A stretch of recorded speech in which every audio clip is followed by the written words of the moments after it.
کریں۔ الحمدللہ وکفا والصلاۃ والسلام علی سیدنا المصطفیٰ اما بعد۔ محترم سامعین کرام، آج کا ہمارا درس عید میلاد النبی کے جلسے جلوسوں میں شرکت سے متعلق ہے۔ کیا ایسے میلادی پروگرامات اور جلسے جلوسوں میں شرکت کا کیا حکم ہے؟ یاد رکھیے، رسول اللہ صلی اللہ علیہ وسلم کی یوم ولادت کو بطور عید منانا رسول اللہ صلی اللہ علیہ وسلم، صحابہ کرام، تابعین، تبع تابعین اور سلف صالحین سے ثابت نہیں ہے۔ جب ایک چیز ان حضرات سے ثابت نہیں ہے تو اس کو ہم بدعت کہیں گے، کیونکہ ابن کثیر رحمہ اللہ نے سورہ احقاف کی تفسیر میں لکھا ہے کہ کل قول و فعل لم یثبت عن الصحابۃ فہو بدعہ، کہ جو کام صحابہ کرام سلف صالحین سے ثابت نہ ہو تو وہ بدعت ہوگا۔ اب جب ایک بدعی کام میں شرکت کرنا کیسے جائز ہو سکتا ہے؟ کیونکہ بدعت تو ہے، وہ تو گمراہی ہے اور جہنم میں لے جانے والی عمل ہے۔ دوسری بات یہ ہے کہ بریلوی حضرات عید میلاد النبی کو شیعہ حضرات کی تقلید میں مناتے ہیں۔ شیعہ حضرات حسین رضی اللہ تعالیٰ عنہ کی محبت میں جلسے جلوس نکالتے ہیں اور پروگرامات منعقد کرتے ہیں۔ بعینہ بالکل اسی طرح ہمارے بریلوی حضرات بھی یہ پروگرامات منعقد کرتے ہیں۔ تو یاد رکھیے، رسول اللہ صلی اللہ علیہ وسلم کا فرمان مبارک ہے کہ من تشبہ بقوم فہو منہم، کہ جو کسی قوم کے ساتھ مشابہت کی وجہ سے کوئی کام کرے گا تو قیامت کے دن انہی کے صفوں میں کھڑا ہوگا اور اٹھے گا۔ تو شیعہ حضرات کے ساتھ مشابہت کی وجہ سے ایسے کام کیوں کیے جاتے ہیں؟ حالانکہ رسول اللہ صلی اللہ علیہ وسلم کی ولادت مبارک کا ذکر، آپ کے اوصاف اور محاسن کا ذکر، عبادات معاملات کا ذکر، حتیٰ کہ جس چیز کی رسول اللہ صلی اللہ علیہ وسلم کے ساتھ ایک ادنی مناسبت ہو تو اس کا ذکر یقیناً فعل مستحسن اور باعث اجر و ثواب ہے۔ لیکن ایسی چیزوں کے لیے رسول اللہ صلی اللہ علیہ وسلم صحابہ کرام سے کوئی خاص دن، کوئی خاص مہینہ متعین کرنا کہیں بھی ثابت نہیں ہے، اور بریلوی حضرات سارا سال یہ کام چھوڑ کر صرف اور صرف ربیع الاول تک محدود کر دیتے ہیں، اور پھر اس میں بعض ایسے قبیح کام کر دیتے ہیں جس کا اسلام میں کوئی تصور ہی نہیں کیا جا سکتا، جیسا کہ کعبہ شریف کی شبیہہ کو بھی وہاں پر لا کر اور اس کے ساتھ ایک خاص قسم کا اظہار محبت کرنا۔ گزشتہ یا اس سے پہلے والے سال میں ایک خاص قسم کی شبیہ بنائی گئی تھی جس پر ایک خوبصورت لڑکی بٹھائی گئی تھی اور اس کی نسبت حور کی طرف کی جا رہی تھی۔ تو ایسی چیزیں جو ہیں یہ اسلام کے اصل محاسن اور اسلام کی اصل جو چیز ہے، روح ہے، اس کے منافی ہے اور اس کو تباہ و برباد کر دیتی ہے۔ عورتوں کو اسلام کی دعوت دینا اس کا ایک خاص طریقہ کار ہے۔ جب اسلام میں پردے کا حکم نازل ہوا ہے، اس کے بعد رسول اللہ صلی اللہ علیہ وسلم نے اسی طرح کھلے عام ہر محفل میں عورتوں کو اسلام کی دعوت نہیں دی ہے، بلکہ ان کے لیے ایک الگ محافل کا اہتمام کیا گیا ہے۔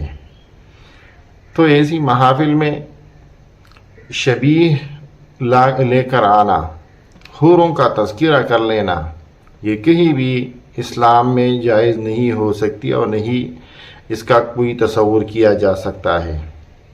اسی طرح ربیع الاول کے جلسے جلوسوں میں اسراف و فضول خرچی کا ایک خصوصی اہتمام کیا جاتا ہے۔ بعض مقامات پر دیکھا گیا ہے کہ نمازوں کی ضیاع ہو جاتا ہے۔ جلوسوں کی وجہ سے مسلمانوں کو اور عام انسانوں کو تکلیف پہنچائی جاتی ہے۔ لہو لعب، تشبہ بالکفار اور شیعہ، اور اس جیسے کئی مفاسد پر مشتمل ہونے کی وجہ سے ان جلوسوں اور ان پروگرامات میں شرکت کرنا جائز نہیں ہے، کیونکہ سورہ انعام میں اور اسی طرح ایک اور مقام پر اللہ جل شانہ ایسے محافل کے بارے میں فرماتے ہیں کہ حتیٰ یخوضوا فی حدیث غیرہ، کہ جب ایسے محافل منعقد کیے جاتے ہیں جس میں قرآن اور سنت کی صراحتاً مخالفت کی جاتی ہو، وہاں پر آپ کے لیے بیٹھنا جائز نہیں ہے یہاں تک کہ وہ کسی اور دینی باتوں میں مشغول اور مصروف ہو جائے۔ اور اگر بالفرض کوئی بندہ بھولے سے وہاں پر بیٹھ جاتا ہے، وَإِمَّا يُنْسِيَنَّكَ الشَّيْطَانُ فَلَا تَقْعُدْ بَعْدَ الذِّكْرَىٰ، تو جب آپ کو یاد آ جائے تو فوراً آپ کو وہاں اس محفل سے اٹھنا چاہیے۔ لہذا ان جلوسوں میں مرد و خواتین کی شرکت کسی صورت بھی جائز نہیں ہے، بلکہ ان جلوسوں میں خواتین کی شمولیت مزید شر اور فتنے کا باعث بنتی ہے، لہذا اس سے کلی طور پر اجتناب کر دینی چاہیے۔ اسی طرح یہ بھی دیکھا گیا ہے کہ ان محافل میں جلوسوں میں ساؤنڈ سسٹم کا اتنا سخت استعمال کیا جاتا ہے جسے عرف عام میں ڈی جی کہا جاتا ہے۔ عرف عام کے مطابق بڑے ساؤنڈ سسٹم پر انتہائی بلند آواز سے نعتیں نظمیں وغیرہ پڑھی جاتی ہے، نعرے لگائے جاتے ہیں، جس سے مریضوں، مسلمانوں اور دوسرے لوگوں کو سخت تکلیف ہوتی ہے۔ لہذا ایسی ہر اس چیز سے اپنے آپ کو بچانا چاہیے جس کا ثبوت رسول اللہ صلی اللہ علیہ وسلم، صحابہ کرام سے نہ ہو۔ مولا علی قاری رحمہ اللہ انہوں نے مرقات المفاتیح شرح مشکات المصابیح میں لکھا ہے، من اصر علی مندوب وجعلہ عزما ولم يعمل بالرخصہ، کہ جس نے کسی مستحب کام پر اپنے اصرار کر دیا، اس کو مناسب اور ضروری سمجھا حال اور رخصت پر عمل نہیں کیا، تو اس بندے کو شیطان پہنچا ہوا ہے اور یہ گمراہی کی باتیں ہیں۔ عائشہ رضی اللہ عنہا کی روایت مختلف کتب احادیث میں نقل کی گئی ہے، جس میں یہ ذکر کیا گیا ہے، امام بخاری رحمہ اللہ نے بھی یہ حدیث ذکر کیا ہے کہ من احدث فی امرنا ھذا ما لیس منہ فہو رد، کہ جو کام رسول اللہ صلی اللہ علیہ وسلم اور صحابہ کرام نے نہ کیا ہو اور نہ اس پر رسول اللہ صلی اللہ علیہ وسلم نے حکم دیا ہو تو وہ کام مردود ہے، وہ باطل ہے۔ لہذا کئی مفاسد کی وجہ سے ان پروگرامات میں شرکت کرنا، ان پروگرامات میں جانا یہ ناجائز اور حرام ہے، ان سے اپنے آپ کو بچانا چاہیے۔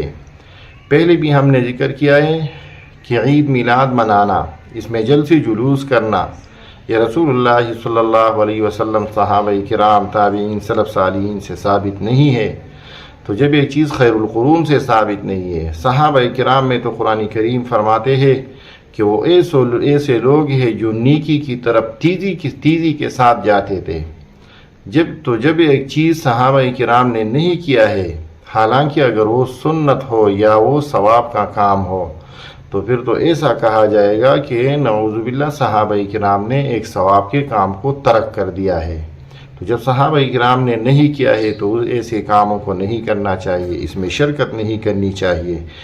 اس سے خود اپنے آپ کو بھی بچائیے، اپنے یار دوستوں کو بھی بچائیے۔ اللہ جل شانہ ان باتوں پر عمل کی توفیق عطا فرمائیے۔